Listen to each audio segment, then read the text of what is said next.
Cedric. Okay. Cedric said that I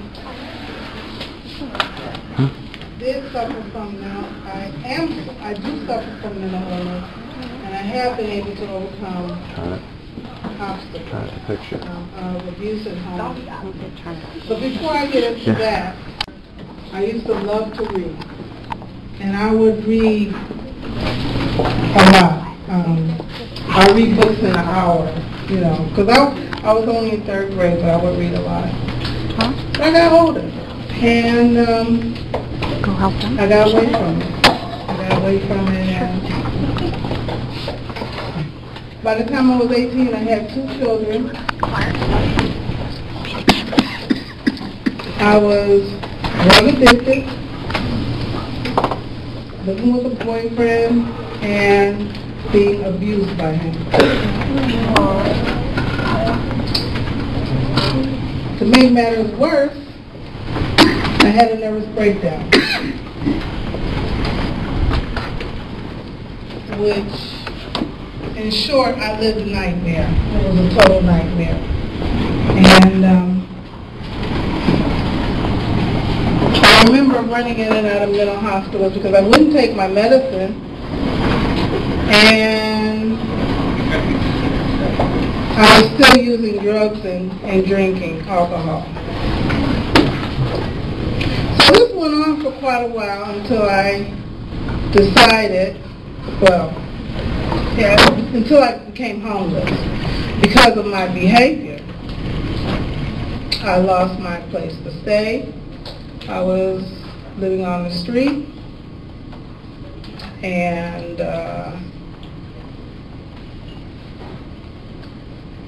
that's when I came to the realization that I might be an alcoholic. So I went to AA meetings, I got clean, sober, I got away from my abuser, and I decided to go to school. So I enrolled in Tri-C in their program there, and I took some classes, and my love of reading came back because I had a good English teacher. His name was Dr. Burke. Excellent teacher. We went through the books and we would read stories. One of them was A Doll's House. I don't know if anybody's familiar with that story, but the first thing that grabbed my attention was that he said when they performed the play, it's a play, and they performed it in France. I believe the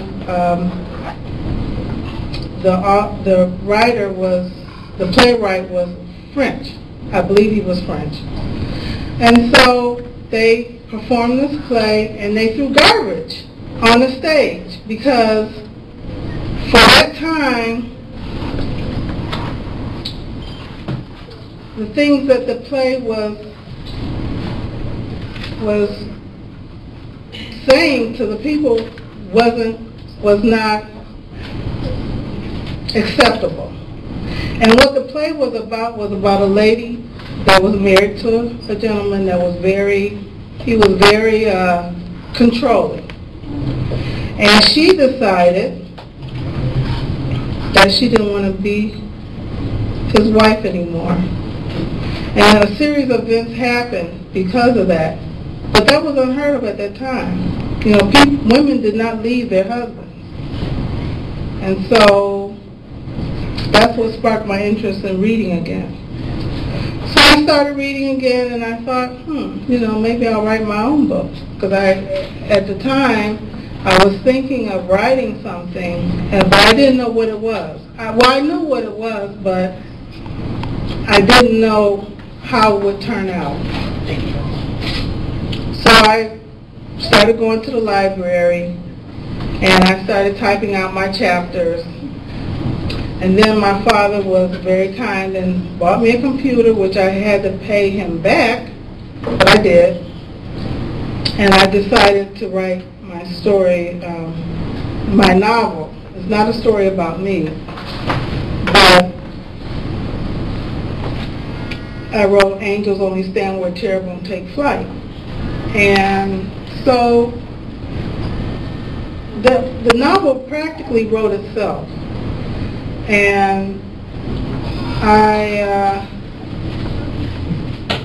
it wrote itself, in other words. I had an idea, and it came out on the page the way it came out.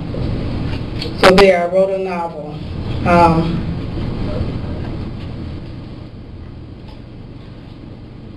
But going back to my abuse and homelessness, I think the reason why I was going down the wrong path was that I had lost, I was growing up, I kind of lost interest in my education. I began to hang around the wrong people. It was very subtle, very subtle.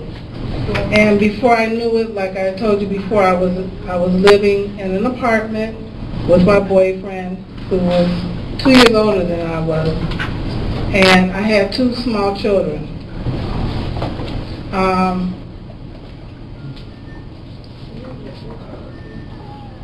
And I say that because I look out and I see all of you there, and I just wish that, or I see all of you there, and it kind of reminds me of when I was young, and I didn't have to pay rent, and I didn't have to pay bills and do a lot of things, but my mother took care of me, so I didn't have to pay any bills. So anyway, my world changed slowly. So going on to now, I'm working as a tutor with my 4 kids. I tutor K through 8th grade, and I enjoy it very much, I want to add. And I also work with a local mental health agency and teaching adults how to read also. I do that during the summer, which I enjoy very much also. I also intern at the Call and Post. I've been able to write some articles for the Call and Post. And probably when I'm finished with my internship, which I don't know how many of you know what an internship is, but when you're in college or sometimes when you're in high school, a company will hire you maybe for college credit, maybe for a grade, and you work for that company, and you earn a grade or you earn college credit. Sometimes, if you're lucky, you'll earn some money. Right now, I'm just earning a college credit. And I have been working there since August, and I really enjoy it. I don't really plan on becoming a teacher unless I teach college level, only because my disability deals with stress. So if I have a classroom of 23 kids or 30 kids, I'm not going to do well. So I decided that what I would do was become a college professor if need be, and work part-time and teach college classes. But I still enjoy writing. I've written several short stories. I've written a lot of poems that have been published.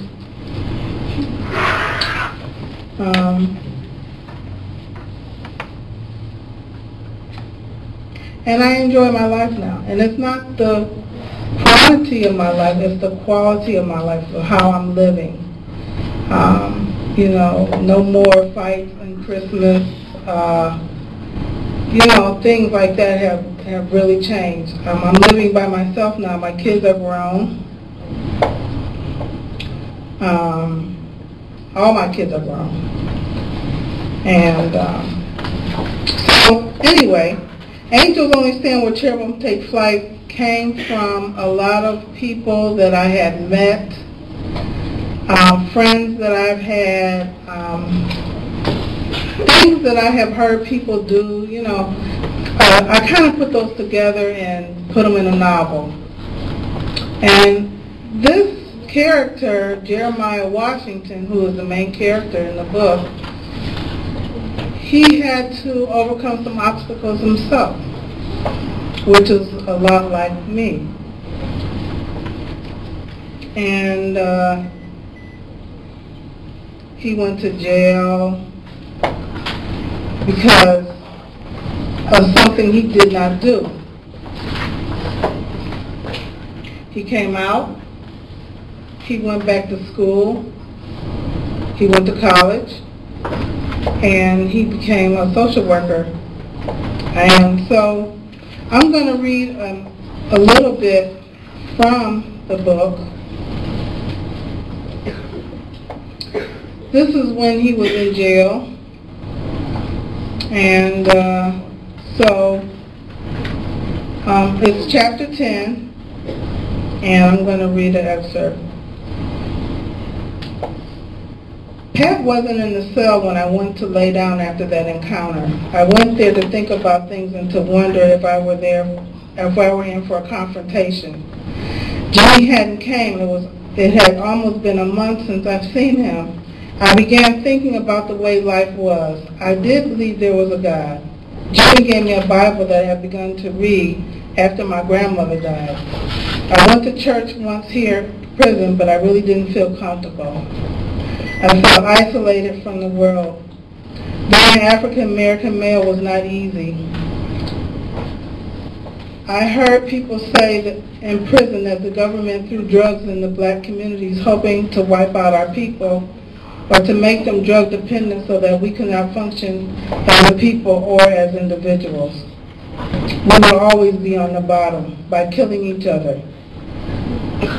What was it about us that made people feel this distinct hatred? I wondered about the things my grandmother used to talk about. I think she must have been thinking of me in heaven then. I know she's looking down on me, praying for me, and I believe God had one of his angels looking after me, just like she told me. The rest of the week went by fine. I was finally coming out of the depressed mood I was in and actually began to feel better. I still feel like something spiritual happened as I pondered about life that week. What it meant to be black and how it fits spiritually in the scheme of things. My total being in the midst of the universe, and that was what was my place in it. What did these thoughts mean? If I knew if I could make the space in my world better by changing my attitude. So that's just a little bit of what I wrote. Okay.